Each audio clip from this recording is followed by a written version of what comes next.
بسم اللہ الرحمن الرحیم۔ محترم ناظرین، السلام علیکم ورحمۃ اللہ وبرکاتہ۔ بہت عرصہ پہلے مصر کے بازار میں غلاموں اور کنیزوں کی منڈی لگا کرتی تھی، جہاں مختلف نسلوں اور ممالک سے تعلق رکھنے والے ہنرمند اور غیر تربیت یافتہ، خوبصورت اور بدصورت، گورے اور کالے غلاموں کی بولیاں لگ رہی تھیں۔ جاگیردار، صنعتکار اور سرکاری افسر اپنی اپنی ضرورت کے مطابق اپنے لیے غلام خرید کر لے جا رہے تھے۔ اگر کسی کو زمینوں پر کام کرنے والوں کی ضرورت تھی تو وہ لمبے قد کے غلاموں کو خرید رہا تھا، اور اگر کسی کو سامان و تجارت فروخت کرنے کی ضرورت تھی تو وہ تربیت یافتہ غلاموں کو خرید رہا تھا۔ اگر کسی کو اپنی مجلسوں کو پر رونق بنانا تھا تو وہ خوبصورت غلام خرید رہے تھے، اور جس کو اپنے گھر کے کام کاج کے لیے غلام کی ضرورت تھی وہ کالے اور غیر تربیت یافتہ غلاموں کو خرید رہا تھا۔ اسی دوران مصر کے بازار میں سوڈان سے ایک شخص آیا جو اپنے غلاموں کو فروخت کرنا چاہتا تھا۔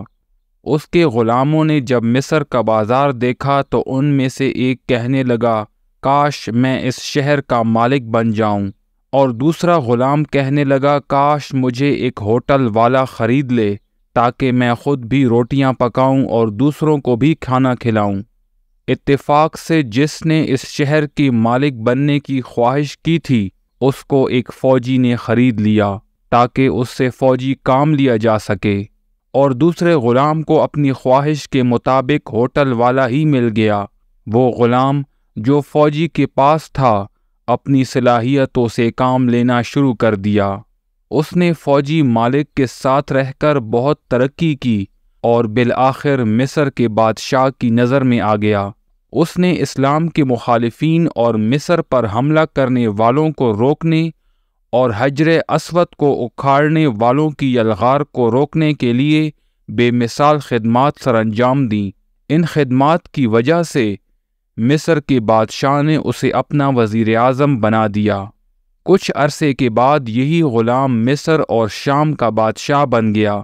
ایک دن وہ اپنے وزیروں کے ساتھ مصر کے بازار سے گزر رہا تھا تو اس کی نظر اس دوست غلام پر پڑی جو کسی ہوٹل میں روٹیاں پکا رہا تھا۔ یہ وہی غلام تھا جس نے ہوٹل میں کام کرنے کی خواہش کا اظہار کیا تھا۔ اس نے اپنے دوست غلام کو ہوٹل میں دیکھ کر کہا، افسوس صد افسوس، اگر اس شخص نے بھی کسی بڑی خواہش کا اظہار کیا ہوتا تو شاید یہ بھی کسی بلند درجے پر پہنچ جاتا۔ بادشاہ نے اپنے ساتھیوں کو بتایا کہ ہم دونوں غلام تھے، ہمارے مالک نے ہمیں مصر کے بازار میں فروخت کیا۔ میری دلی خواہش تھی کہ میں اس شہر کا مالک بن جاؤں، اور اس نے ہوٹل میں کام کرنے کی خواہش کا اظہار کیا۔ میری جو خواہش تھی اس کے مطابق آج میں بادشاہ بن گیا، اور یہ آج بھی ہوٹل میں روٹیاں پکا رہا ہے۔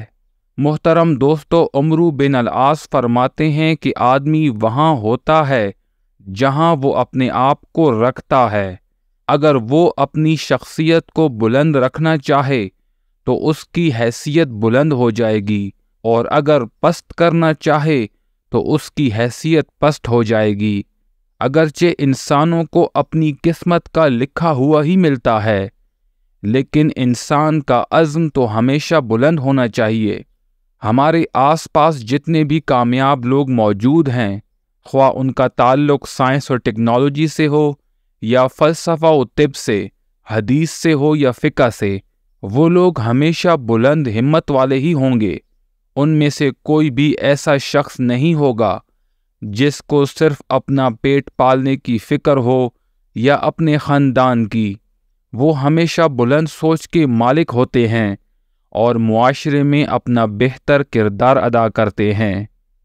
امید ہے آج کی ویڈیو آپ لوگوں کو پسند آئی ہوگی۔ مزید ویڈیوز کے لیے میرے چینل کو سبسکرائب کریں۔